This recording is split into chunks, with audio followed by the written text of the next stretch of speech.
Hey there, welcome to Sleep in a Nutshell, a series based on the interesting aspects of sleep. Today we're going to be talking about insomnia. The definition of insomnia varies, but we can think of it as difficulty with sleep onset, trouble staying asleep, or even a combination of those symptoms.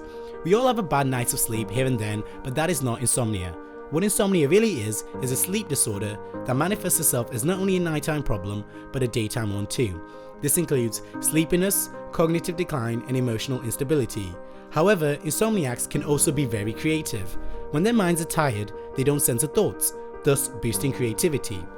There are several types of insomnia, all with varying duration, from symptoms lasting less than a week to longer than 3 months.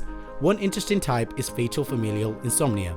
FFI is a genetic and an extremely rare disease of the brain. The disease has 4 stages and there are no known cures. Initially, the person has increasing insomnia, resulting in panic attacks, paranoia, and phobias. This lasts for about 4 months. In stage 2, hallucinations and panic attacks become noticeable. By stage 3, there is a complete inability to sleep, which is followed by rapid loss of weight. Ultimately, dementia develops, during which the sufferer becomes unresponsive over the course of 6 months. This is the final stage of the disease, after which death follows. Statistics don't make for pretty reading either. 95% of Americans will have insomnia at some point in their lives. Chronic insomnia occurs in 25% of the adult population and 50% of the elderly population. Now, the cause of insomnia isn't so definite. It can be caused by a myriad of factors, such as drugs, disease, and genetic mutations. But how can we cure insomnia? Scientists looking to treat insomnia at the biological root of the problem have found a potential culprit: neuronal plasticity in the brain's motor cortex. Yeah, I know what you're thinking. Let me explain. So, this is your brain's ability to adapt to different stimuli and scenarios, the basis behind the term practice makes perfect.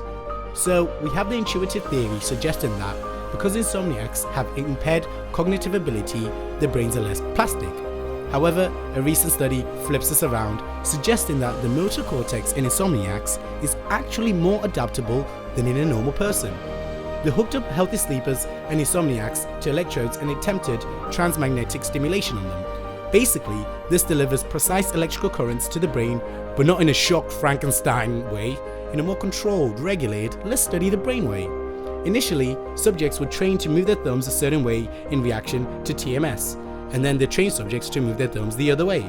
The amazing discovery was insomniacs adapted and learned this much more easily. So what does that mean? Well, TMS could be used to calm the brain down and aid people get into the habit of healthy sleep, and also play a role in diagnosing insomnia. This was Sleep in a Nutshell. As always, thanks for watching. Next week, we're going to be talking about narcolepsy.